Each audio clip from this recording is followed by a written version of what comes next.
الحمد للہ رب العالمین۔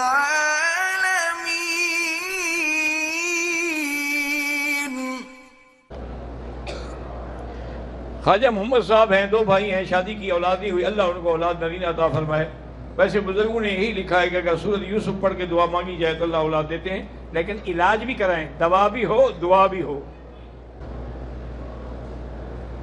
میرا داماد بہت ظالم ہے، ظلم کر رہا ہے، بہرحال 2 رکعت پڑھ کے اور ایک تسبیح یا لطیف ہو یا ودود پڑھ کے اس کی طرف دم کریں، اللہ سے دعا کریں۔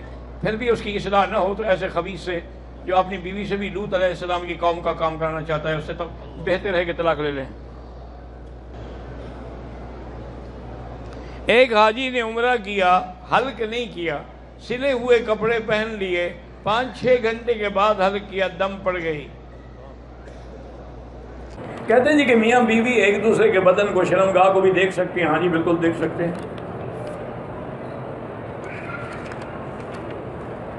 بھئی امام بیوی جو ہے ایک ہے مقام عظمت،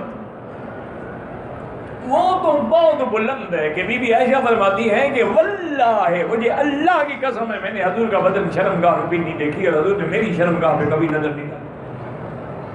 یہ عظمت والوں کا مقام ہے۔ اب تو جناب وہ انگریزوں کی فلمیں دیکھ دیکھ کے کتے کی طرح چاٹتے ہیں، اب مسئلے کیا پوچھتے ہو؟ تمہارا مقدر اللہ نے یہی بنایا ہے کہ جو پیشاب کی جگہ ہے اسی کو دیکھتے رہو، تو ہم کیا کریں؟ لوگ قرآن کو دیکھتے ہیں، کعبے کو دیکھتے ہیں، تم کیا دیکھتے ہو؟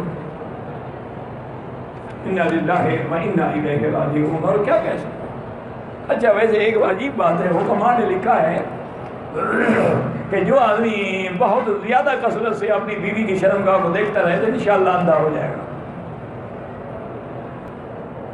یورث العمی، یہ چیز اندھا بناتی ہے۔ بہرحال استغفار کرو، توبہ کرو۔ اللہ نے حلال بنایا ہے توالد کے لیے، تناسل کے لیے۔ چہرہ دیکھو، منہ دیکھو، بال دیکھو، قد دیکھو، یہ کوئی دیکھنے کی چیز ہے؟ بھلا ایمان سے کہو۔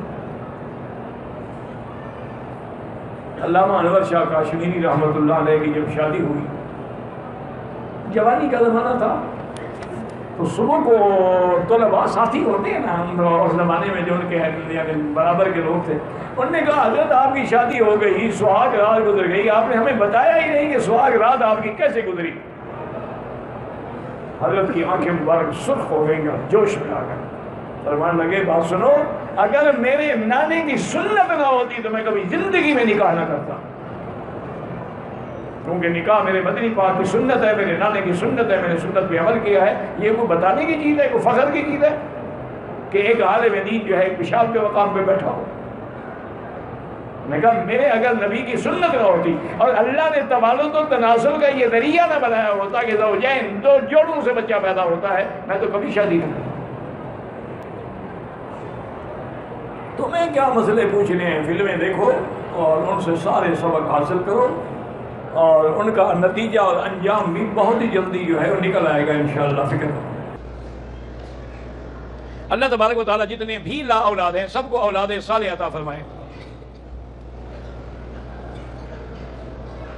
اللہ تبارک و تعالیٰ تمام بیماروں کو شفا عطا فرمائے۔ بہاولپور جامعہ خدیجہ مدرسہ اللہ اس کو کامیاب کرے، اور جتنی مدارس ہیں بنین کے یا بنات کے اللہ سب کو کامیاب کرے۔ عمرے کے طوافے میں ایک چکر میں کندھا ننگا کرنا بھول گیا، کوئی بات نہیں۔ احرام کی حالت میں سردی کی وجہ سے کپڑا سر پہ ڈال لیا، کوئی دم نہیں۔ لکڑی کی جائے نماز، یہاں تخت پوش بنا ہوتا ہے جیسے، اس پہ نماز ہو سکتی ہے، لیکن افضل یہ ہے کہ زمین پر نماز ہو۔ اس پر کھڑے ہونے کی کیا ضرورت ہے جب اللہ کی زمین موجود ہے؟